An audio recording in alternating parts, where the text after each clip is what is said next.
Bagyong 95W or international name Bebinka, itinaas na ni Japan Meteorological Agency bilang severe tropical storm. Kaya silangan ng Visayas at Mindanao, tuloy na ang mga matitinding malakas ang pag-ulan, lalo na sa silangang baybayin ng Eastern Visayas at Mindanao. Dulot pa rin ng extension na ng monsoon trough na nakahatak ngayon ng bagyong si Bebinka. Northern Luzon kasama ng Central Luzon at Metro Manila ay magiging katamtaman ng lagay ng panahon, magiging maaraw, kabilang ng ilang bahagi ng Southern Luzon at Visayas. Mga localized thunderstorms iiral sa iba't ibang bahagi ng kanluran, bahagi ng Visayas, Southern Luzon at Northwestern Luzon area.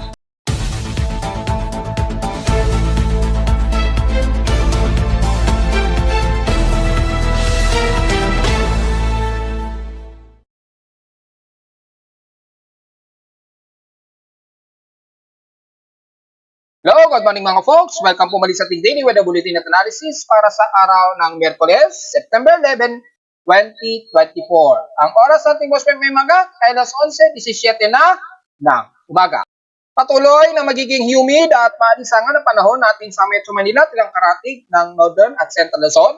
Pero may mga mas mauulap na umiiral na dahil sa medyo nagkakaroon na ng paghatak sa ilang remnants at trough dito sa kanlurang bahagi ng ating bansa, lalo na sa timog kanluran ng ating bansa na mas malakas ngayon ang hatak at nag-e-extend na dito sa monsoon trough dahil nga po sa lumalakas na itong ng husto.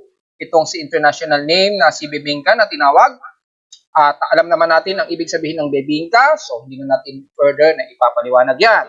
At dahil sa unti-unting lumalakas itong si Bebinka at bumis din ang kilos niya, so mas mapapabilis din po ang kanyang pag-intensification. At yung mga habagat na nahahatak dito sa may kanlurang bahagi ng Mindanao at Visayas ay unti-unti nang nahahatak. At dito nga po sa silangang bahagi ng Visayas at Mindanao, nagiging masungit na po ang mga panahon nila dyan. At nakakaranas na sila ng moderate and heavy rain showers na may kasamang bugso. So ingat po sa ating mga kababayan dyan. Pero sa bahagi ng Southern Luzon na Northern Luzon, so far based din sa aking lightning detection system, as of 11:15 AM, may 13 lightning strikes po ang nadedetect. Pero so far, mababa lamang ang level ng water vapor between 0.1 to 0.5 millimeters lamang. So typically ay magiging overcast and gloomy lamang. At medyo haze po ang umiiral base sa ating current conditions at mostly cloudy dito sa Metro Manila.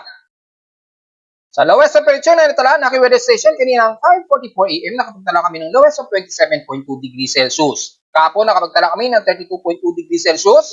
Kahapon ito ng hapon at 1:23 PM. Meaning, ang aming heat index kahapon ay mataas na at 42.6 degrees Celsius. Napasok na naman sa danger level zone ng ating init pandama. Samantala sa ating PH 16 in past 24 hours naman, kung ikukumpara, ay nanguna ang Tuguegarao na naman. So balik na naman sa maalinsangan ang bahagi ng Tuguegarao na nasa 35.8 degrees Celsius, ang highest temperature sa bansa. At sa lowest temperature, balik sa 17 o to be exact 17.2 degrees Celsius, ang pinakamababang temperatura naman sa Baguio City.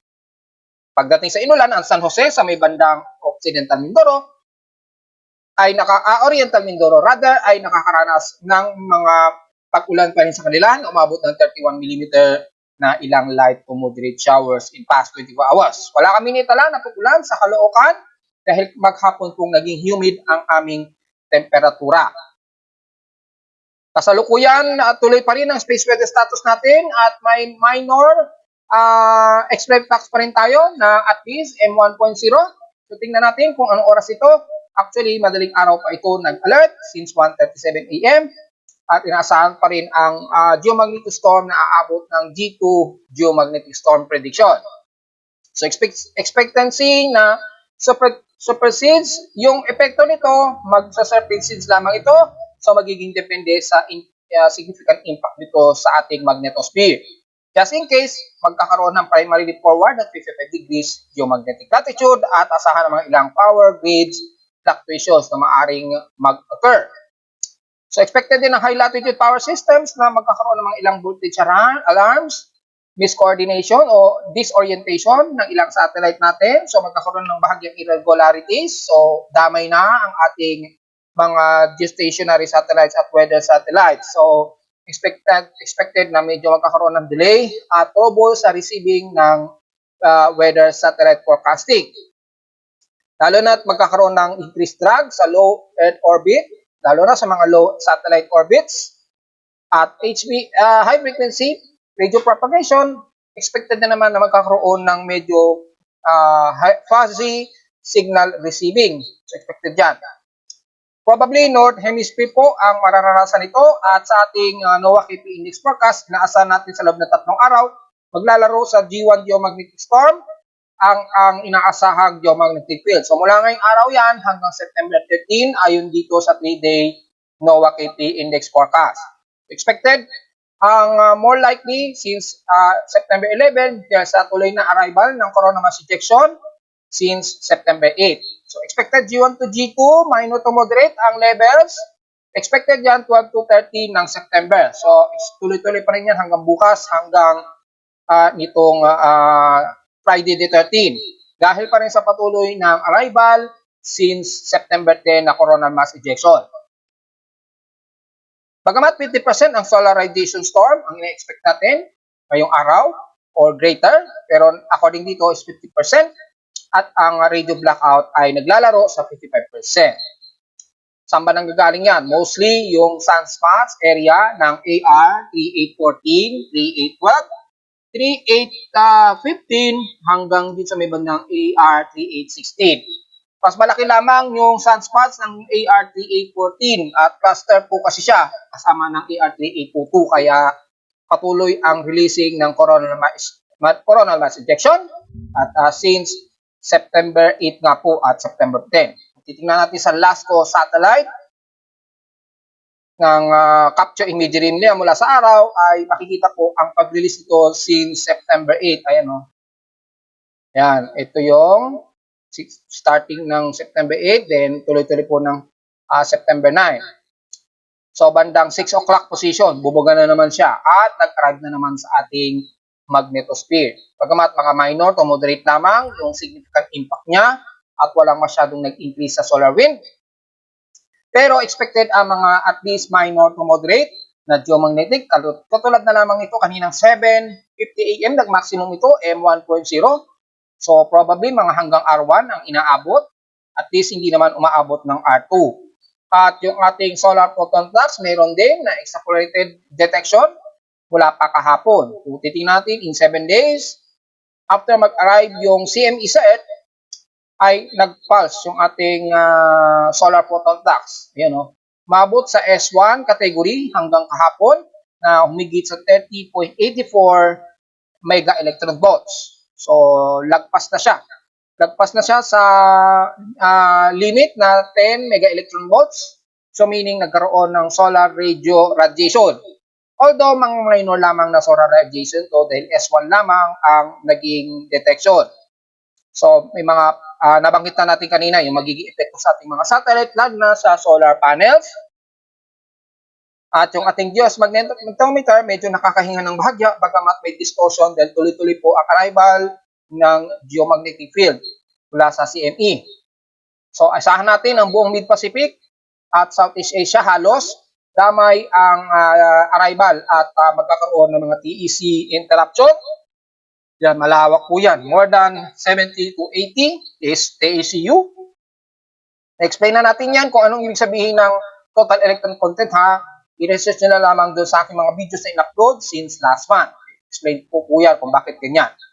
Yung solar wind propagation, base sa kanyang radial velocity mula kahapon at ngayong araw, ay at least umabot ng 500 to 550 km/s yung bilis niya. Pero saglitan lamang at pag-arrive sa Earth, medyo bahagya na siyang bumaba rin. So, hindi nagtuloy-tuloy yung mataas na fluctuate ng impact ng solar wind. Ayun, kung titingnan ninyo doon sa pinakagitna, ito yung kulay green, yun yung Earth. Makikita ninyo ay minor to moderate lamang ang tama dito sa Earth. Kaya walang masyadong di-region absorption ang nakikita sa prediction dito sa very high frequency and high frequency band. So manatiling 40 to 80 meters pa rin ang makaapekto na high frequency conditions at medyo fuzzy na radio reception. So yun lamang ang medyo analysis natin ngayon para sa space weather observation. Typically mga M1.0 lamang ang kalimitan na inaabot ng solar flare. Samantala sa ating outside humidity, medyo katamtaman na naman to high na nasa 76% ang outside humidity natin. Bumaba ito ng 2% since last hour. Nasa 1,000 hectopascals at mabagal lamang itong bumababa since last hour. So, expected may mga possible localized thunderstorms ang iiral lalo na dito sa Metro Manila. Maaaring hindi sa amin sa Caloocan, maaaring sa katabi sa Metro Manila, especially sa may bandang Quezon Province hanggang bandang Cainta at Rizal madalas. Then, papasok ng Quezon City ang unang padalas na inulan. Sa ating high tide and low tide status, low tide po tayo ngayon. So, may mahigit 15 hours pa tayo para mag-high tide or madaling araw na yan bukas ng 2:47 AM. So, wala tayong magiging komento dahil mahaba-haba. So, mababa po ang level ng karagatan. So, medyo layo-layo muna tayo sa pampang ng Manila Bay. Kumbaga, sa may bandang West Philippine Sea. At since wala naman tayong gale warning na nakataas, so wala pong magiging problema sa papalaot sa West Philippine Sea area o sa lahat ng bahagi ng baybayin ng bansa. Sa ating almanak, sumikat ang haring araw kaninang 5:44 AM at lulubog ito eksakto 6 o'clock PM. At first quarter na po tayo 49% illuminated o kalahating liwanag ng sinag ng buwan ay malamang ay mamaya pa po sisikat ito. Eksakto 12:13 PM pa po ng tanghali magmo-moonrise. So negative 10 degrees pa lamang ang elevation. At mamayang gabi naman ito ng 11:33 PM lulubog. So wala pa. Magmo-moonrise pa lang siya ngayong 11:33. So konting ilang minuto na lamang. Again, 7 days na lamang po yung mga gustong tanawin ang partial lunar eclipse dyan sa may bandang Europe at South America and the rest ng ilang bahagi ng Eastern o Atlantic. Makikita po yan. Oras sa inyo dyan, 2:45 AM. Sa amin sa Pilipinas, bandang 10:45 AM po ng umaga yan sa amin sa Pilipinas. So, abangan nyo lang, 7 days na lamang po. Matatanaw nyo po yan.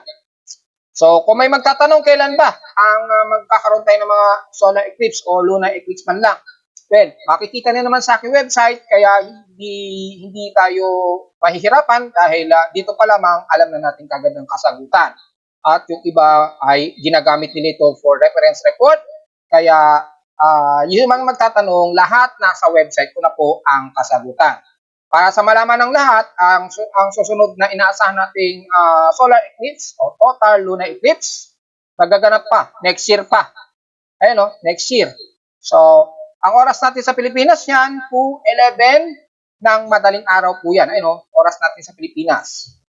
So, kompleto po ang detalye natin dito. At yung iba ay nag-post na yan. Kanino naman yan? Automatic, sa oras na yun sa atin sa Pilipinas at kitang-kita po ay mas maganda ang viewing. So, September 7 po ito next year. So, may 362 days na lamang para sa total lunar eclipse natin. Kita po sa Southeast Asia. Ang pinakamas malapit na highly focused dito sa India. Kita yan ng India. Sa Pilipinas, medyo kita natin yan. Yan, sakop po ang Pilipinas sa tilang bahagi ng bandang China. Tanaw po ang at least total lunar eclipse. Pero sa atin halos parang partial lang kasi ang pinaka-focus sa may bandang India. Yan, sa Indian Ocean siya kita. Yan or bandang malapit sa may bandang Bengal Islands. Yan. Yung pinaka-total lunar eclipse niya. So, matagal pa. Matagal pa po. Pero at least mga less than 1 year na po ang para matingnan natin yan. September 7 next year po. Sa ating naman local weather outlook para ngayong Miyerkules at Huwebes, inaasahan partly cloudy po ang ating maghapon. Gaya pa rin kahapon ang mga forecast ng mga localized thunderstorms, especially sa hapon, ganun din bukas ng Huwebes. Naasahan na sa 100% chance daw ng ulanin, pero typically isolated rain showers lamang ang forecast na ito. So maaaring sablay po yung 100% na yan. So maaaring less than 50 o nasa 40%. Dito sa amin sa Caloocan at ilang parte ng Metro Manila. Maaaring dyan sa Northern Luzon o dyan sa may bandang Quezon Province ang madalas na mas mararamdaman ang 100% chance ng pag-ulan. Ganon din bukas ng Huwebes. Madalas magiging overcast and gloomy pa rin tayo. So, most cloudy tayo at overcast. Highest and lowest temperature expected, maglalaro 30 to 32 degrees Celsius ang highest and lowest temperature expected ay nasa 26 to 27 degrees Celsius. Diretso agad sa ginagamit na satellite imagery, makita po sa pinaka-infrared rainbow ang malawakan na extension nito na southwest monsoon na nahahatak dito. Southwesterlies o extension ng monsoon trough na hinahatak na ngayon nitong si international name Bebingka at apektado na ngayon ang silangan ng Visayas at Mindanao, especially dyan sa bandang Surigao del Norte, Surigao del Sur, extend din niya ng bandang Davao de Oro, Caraga at areas ng Compostela Valley at ilang bahagi ng Davao region sa may bandang Davao Oriental. Asahan ng moderate and heavy rain showers po dahil kung titignan natin sa heavy rain potential ay heavy rain showers po ang nararamdaman na ngayon ng mga taga-bandang Gian Eastern Samar sa may Eastern Visayas, ilan sa bandang Northern Samar at the rest ng eastern portions ng Mindanao mula sa Surigao del Norte hanggang sa Surigao del Sur na po yan hanggang din sa kaduluduluhan ng Compostela Valley sa Silangan. At ramdam po nila ang moderate and heavy rain showers dyan. Ingat sa potential na pagbaha maghapon dahil tuloy-tuloy na po yan at makikita naman natin yung extension nagkakaroon ng parang gyring ng ating monsoon trough na hinahatak na ngayon ni Bebingka. Ito ngayon si Bebingka, ayan o. So expected yan within 24 hours or maaaring sa susunod dahil mabilis po ang kilos niya ay maaaring maging severe tropical storm na kaagad yan. At habang kumikilos ito, palapit sa may bandang kantong dulo ng ating Philippine Area of Responsibility, approximate bandang Biyernes po yan o Huwebes dahil bumilis po ang pagkilos. Pero pag bumagal, mga bandang Biyernes o bandang Sabado ng madaling araw, papasok yan ang ating Philippine Area of Responsibility. So tatalakayin natin yan maya-maya tungkol sa bagyong yan ay magiging lagay nga po ng pag-ulan dito sa may silangan ng Visayas at Mindanao. Siyempre, madadamay na ilang bahagi ng sentro ng Mindanao, Northern Mindanao at ilang bahagi ng Sorsogen area. At makikita natin yung water vapor, base natin dito ay malawakan na po ang nahahatak sa water vapor sa bahagi ng Mindanao at Visayas. Medyo naglalaro pa yung water vapor, hindi pa pulido yung paghahatak niya sa ating southwest monsoon o monsoon trough, pero malinaw naman sa water vapor, unti-unti na nag-organize ang paghatak nito sa ating habagat sa kanluran. At makikita natin moderate and heavy rain showers na nakikitaan sa bahagi nga po ng buong northeastern Mindanao hanggang eastern Mindanao at southeastern ng Mindanao area. So nabanggit na natin, iwas po sa posibleng mga pagbaha at huwag naman sana magkaroon ng pagguho ng lupa. Especially dyan sa buong Surigao del Norte, Dinagat Island, Siargao, buong Surigao City, Caraga, yan, damay na. At mula San Francisco, Hinatuan at dyan sa may bandang Bangaga. Sa ngayon, mga ilang light to moderate pa lamang ang nararamdaman nito. Hindi pa masyado nag-heavy rain showers according sa ating Himawari 8 satellite imagery. Pero anytime within 24 hours, unti-unti, bubugso na po yung mga moderate and heavy rain showers dahil kitang-kita naman natin yung accumulated ng monsoon trough dito. Pero kung titingnan natin dito, medyo yellow color pa lamang ang nakikita natin dito sa silangan ng northeastern ng Surigao del Norte. So, mga typically light to moderate muna ang medyo mararamdaman. At may mga pulse na lamang na unti-unti nararamdaman ang biglang moderate to heavy rain showers, lalo na dito sa may bandang Cortez, Lanza, Carmen, hanggang Carrascal. Siyempre, medyo maapektuhan na rin ang isla ng Siargao at Dinagat Island. So, ingat po sa potensyal na pagbaha. Sa nalalabi ng Northern Mindanao mula sa bahagi ng Ginuog, Cagayan de Oro hanggang Iligan ay magiging mas maulap na kayo dyan. So expected maya-maya o within 24 hours, unti-unting magiging mas makulimlim kayo dyan at unti-unting makakaranas ng mga ilang light to moderate showers na pag-ulan. Base dito sa wavelength ng infrared ng satellite imagery. So yung pagitan na yan, unti-unti magiging makulimlim na kayo dyan, very gloomy at mga light to moderate showers na. At mula sa may bandang Balay-Balay, Bukidnon, sa sentral ng Mindanao, pababa ng Valencia, ganun din ang mararamdaman ninyo, halos kapareho ng Cagayan de Oro, unti-unti, magiging gloomy na rin kayo at unti-unti makakaranas ng mga ilang light, moderate showers muna, and then habang nag-i-interpolate yung malawakang monsoon trough nito, unti-unti makakaranas na kayo ng mga moderate and heavy rain showers, pababa na yan ng Davao City. Sa ngayon, medyo nagiging overcast and gloomy muna kayo mula sa Iligan, sa border na ng Diyan sa may bandang Lanao del Norte, pababa na ng Maguindanao, and the rest ng hanggang Kidapawan at sa buong Sorsogon area. Sa ngayon, medyo katamtaman muna, medyo maaraw muna kayo dyan. Maya-maya, magiging partly cloudy, tumusigaw din na kayo dyan habang lumalawak po ang population ng monsoon trough na ito. So sa ngayon, medyo mas katamtaman pa kayong makakaramdam dyan mula Cotabato, Coronadal hanggang General Santos. Pero maya-maya, or nitong maghapon ay unti din makakaranas na rin kayo ng mas maulap na himpapurin, unti-unti, magiging makulimlim at asahan na mga unti-unting pagbuhos muna ng light to moderate showers. Sa Zamboanga Peninsula, bagamat medyo moderate muna mararamdaman ninyo sa buong Zamboanga Peninsula, pero asahan ng mga ilang isolated light rain showers to moderate and some localized thunderstorms. At habang lumalakas unti-unti yung hatak sa monsoon trough dito sa ating habagat, unti-unti na rin mararamdaman niya ng mga taga Zamboanga Peninsula. Na sa ngayon muna ay moderate weather muna tayo dyan, mga folks. Unti-unti lamang na medyo papangit na o medyo magiging overcast gloomy na unti-unti. Ganon din sa may bandang Eastern Visayas, ramdam na ng mga taga Borongan City, Eastern Samar, sa may bahagi naman ng Leyte, sa Tacloban, or bandang Tanawan, pababa na yan ng Dulag, Abuyog, at hanggang din sa may bandang Liloan at San Ricardo. Sa Eastern Samar naman, typically, diyan sa may bandang Borongan City, Eastern Samar, pababa na yan ng DN Eastern Samar, mga ilang light to moderate showers na kayo dyan at cluster ng heavy rain showers na nararamdaman na ninyo dyan. The rest ng Northern Samar area, mga cluster po na ilang light to moderate showers ang medyo mararamdaman ninyo ng mga Tagalawag hanggang dyan sa Allen, San Isidro, hanggang Calbayog City. And the rest, magiging mas maulap po kayo dyan. So expected mga kalat-kalat and isolated rain showers, patawid na yan ng bandang Biliran Island.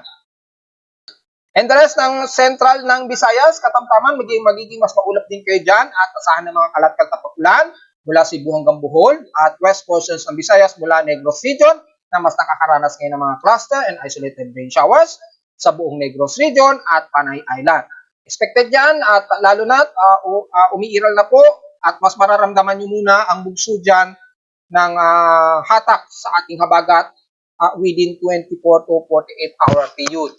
At mula naman sa may bandang Southern Luzon hanggang Calabarzon, damay na ang ilang bahagi ng Mimaropa.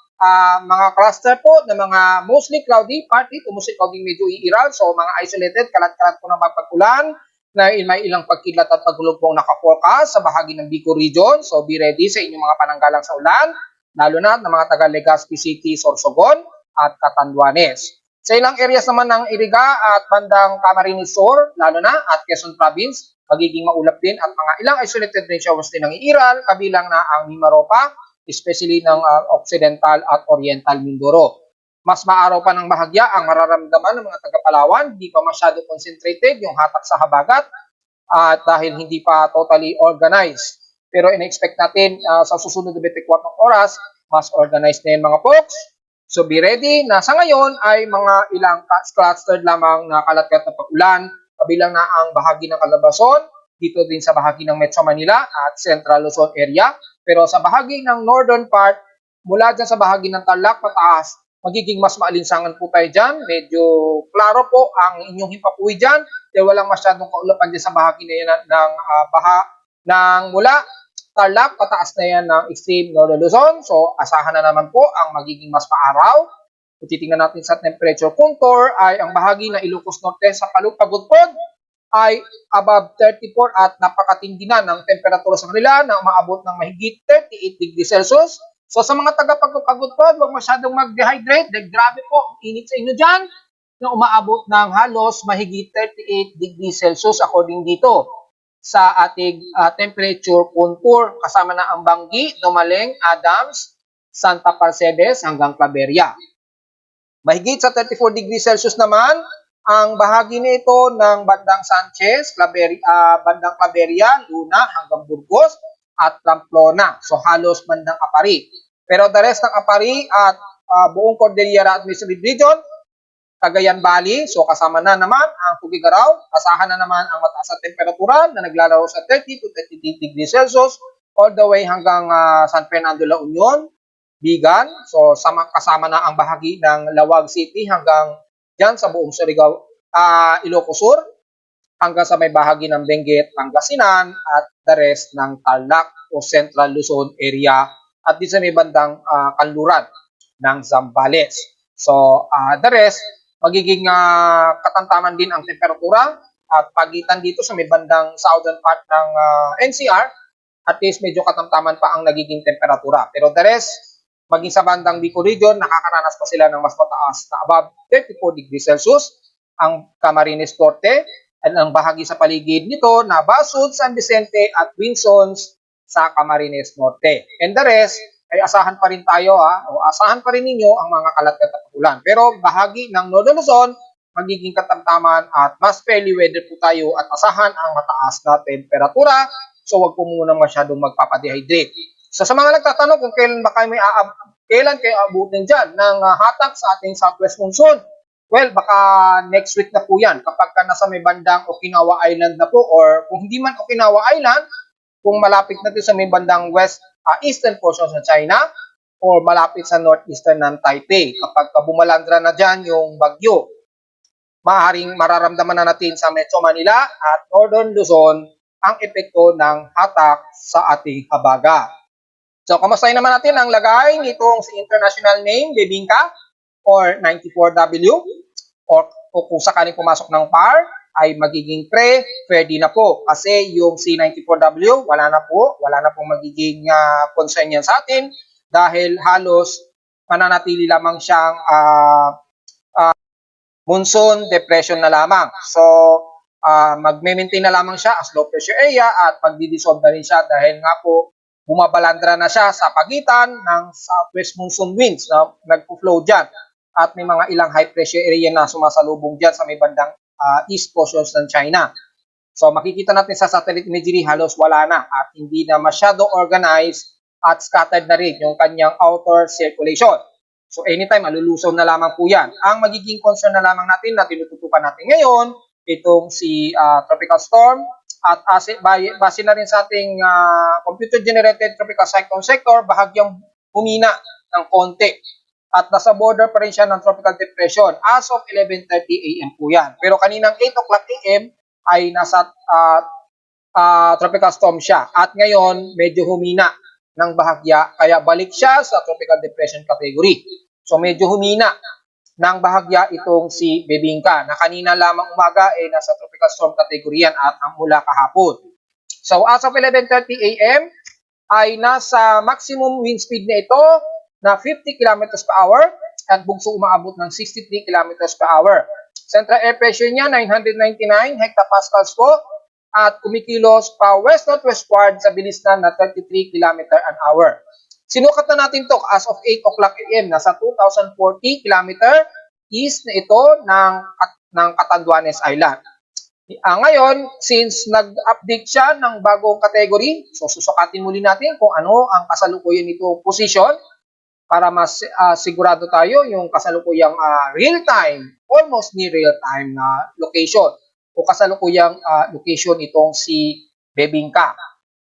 So nasa layo ito as of 11:30 AM. Nasa layo na ito na 1,811 km east ng Catanduanes na po. Kanina nasa 2,040 km po ito. Ngayon nasa 1,811 km na lamang east ng Catanduanes. So kumikilos ito pa west-northwestward sa bilis na 33 km an hour. So mabilis-bilis po ang kilos niya. So kapag bumibilis ang kilos ng bagyo, malamang umiikli ang time duration na ito ay papasok ng ating Philippine Area of Responsibility. So malinaw po yan mga folks. At nabanggit na natin yung kanyang specifications, statuses. Pero dito ay nag-update din siya. Yan, bumaba sa 50 km per hour at bunsong umabot ng 63 km per hour. So tingnan natin kung bumilis din ang magiging forecast track dito. At inasahan base sa ating tropical cyclone track, converted na to sa ola sa Pilipinas, ay inaasahang magiging severe tropical storm ito within or next 24 hours according dito. Ayan.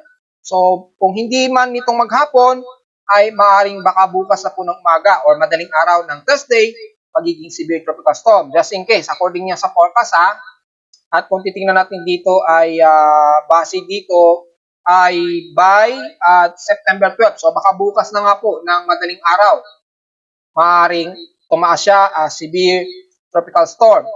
Kung hindi man, kung depende sa magiging bilis ng kilos niya, baka mga tanghali na po o hapon ito magiging severe tropical storm.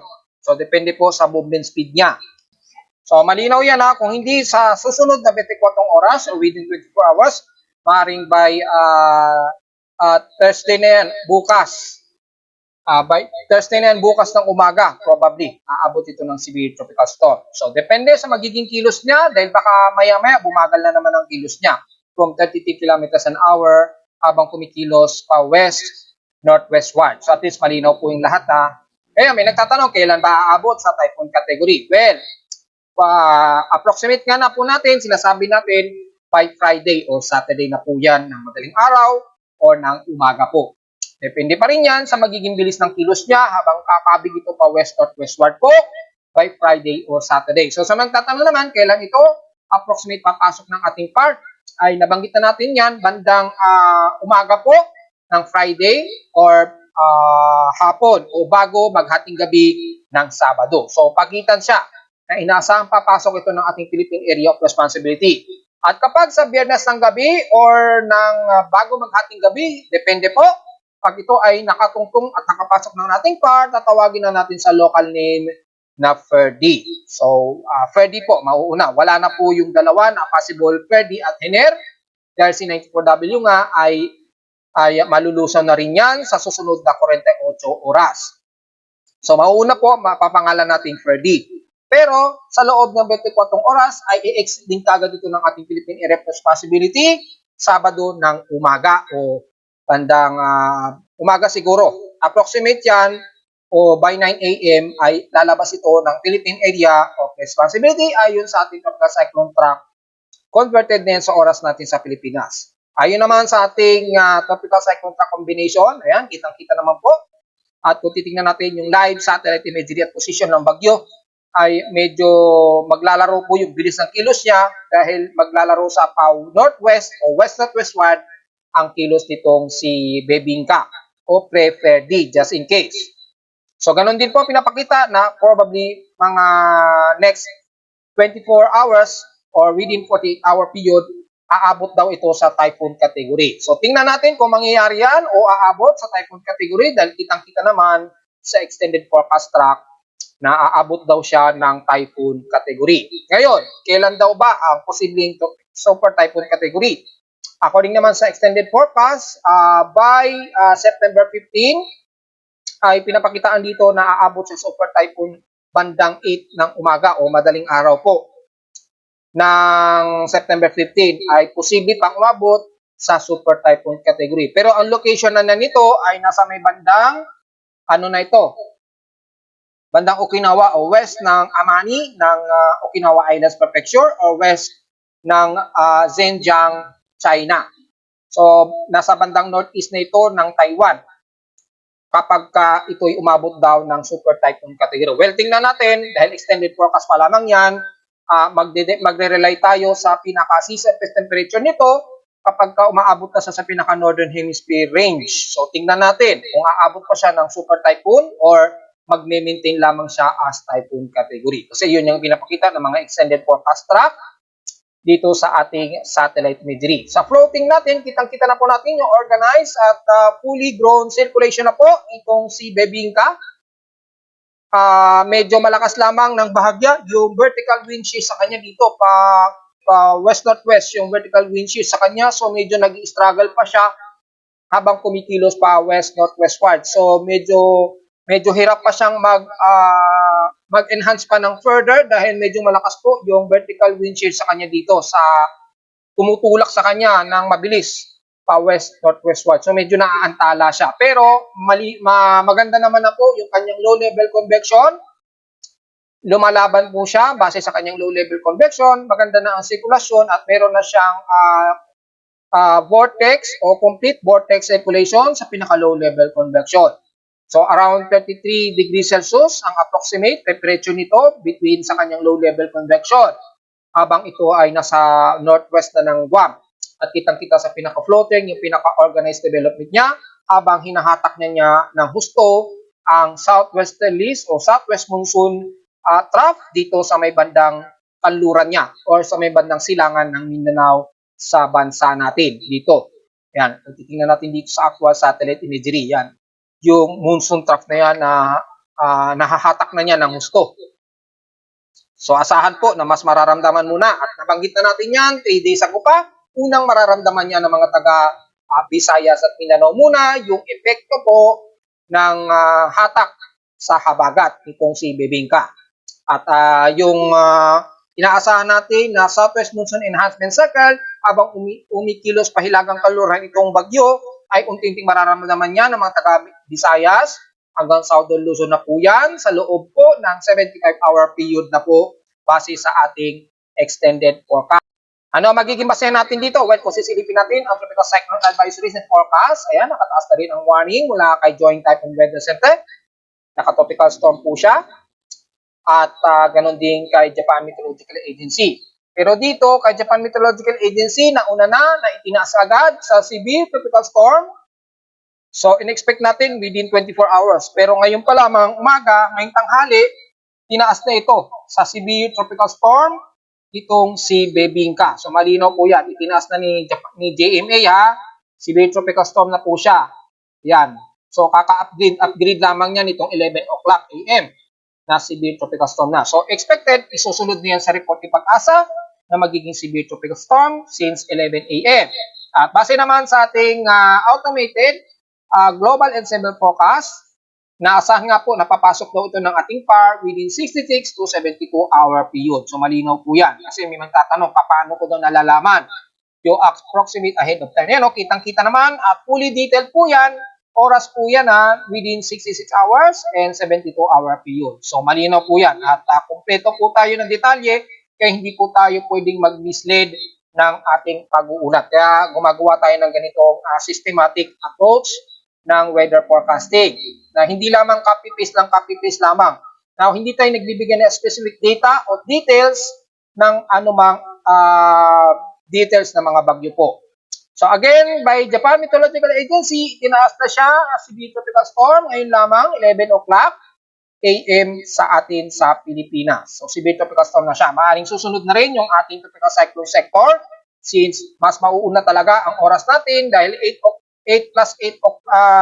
hours po ang ahead natin maging ng kay Japan Meteorological Agency sa 10-minute average. So, kamusta naman natin ang Tropical Cyclone Assessment Monitoring? May inipinost kasi ako kahapon na may extended forecast na may susunod kay Bebingka o Preferdi. Well, kung titingnan natin dito, kasi nagkaroon kasi ng giant circulation habang itong si Bebingka ay kumikilos na ito palabas ng ating PAR. So, nabanggit natin by September 15 po, ang inaasahan na mabubuo itong bagong low pressure area tapos papasok na ito ng ating Philippine Area of Responsibility. Pero napakalayo pa, so obserbahan muna natin this coming weekend kung mangyayari. Dahil kung pagbabase natin ang mean sea level pressure, ayan, kitang-kita po na habang ito ay kumikilos itong si Preferdi, papasok ng PAR sa Biyernes o Sabado, yan, at i-exit din kagad, ay merong susunod na panibagong low pressure area. Ayan, nag-develop. Pero masyado itong shallow, nagkaroon ng monsoon jar sa kanya. Nagkaroon ng monsoon jar, kaya nagkaroon ng effect of trap circulation na nagbunsod ng low pressure area sa pinakasentro niya. So, tingnan natin kung mangyayari yan this weekend. Obserbahan muna natin. Hindi pa natin pwedeng i-conclude yan dahil napaka-long range forecast pa. Pero hindi kasi nagbago yung pinaka-forecast nito ayon sa ating global spectral model. Kung magbabase naman natin yung anomaly, mataas na rin siya at 80% yung anomaly, maaaring ito yung nagbubunsod ng monsoon gyre.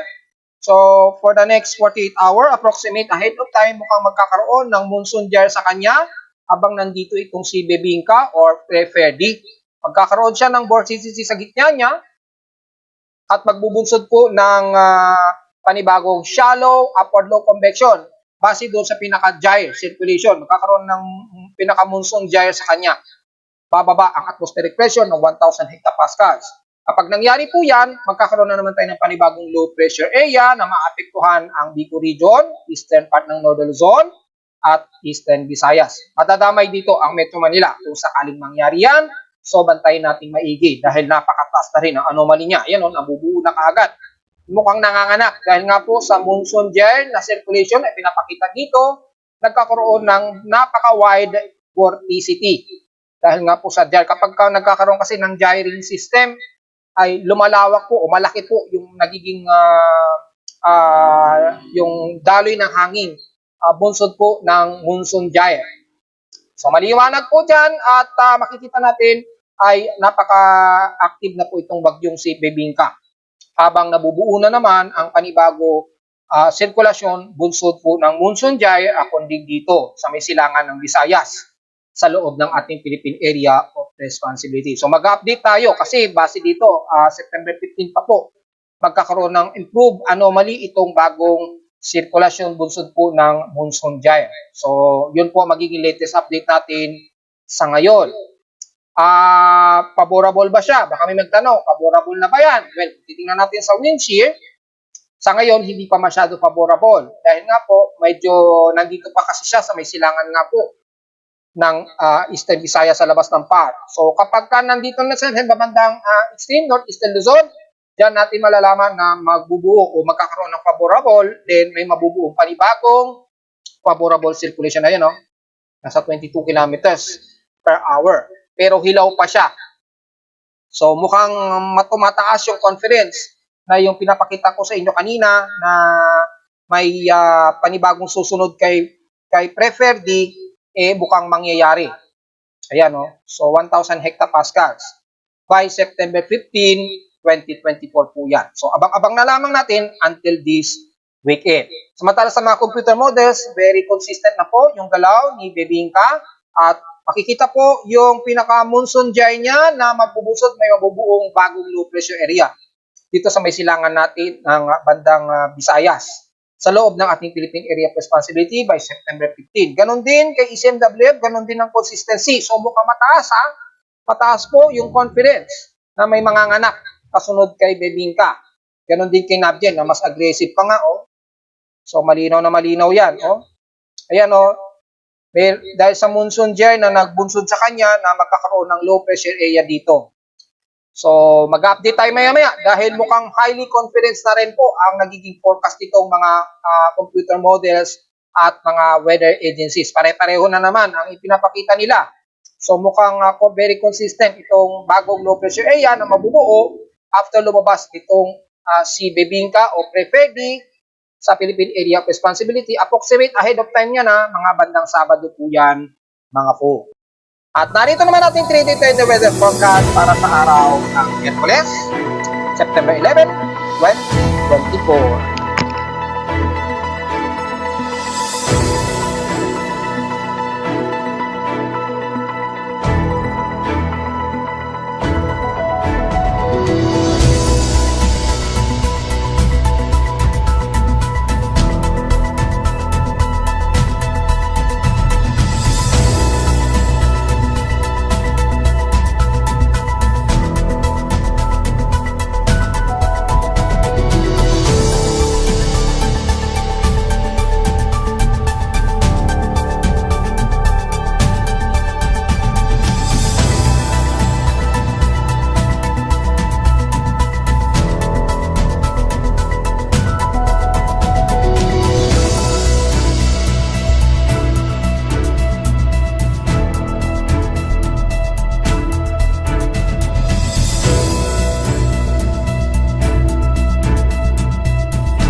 ito na lang po ating daily weather bulletin analysis para sa araw ng Miyerkules, September 11, 2024.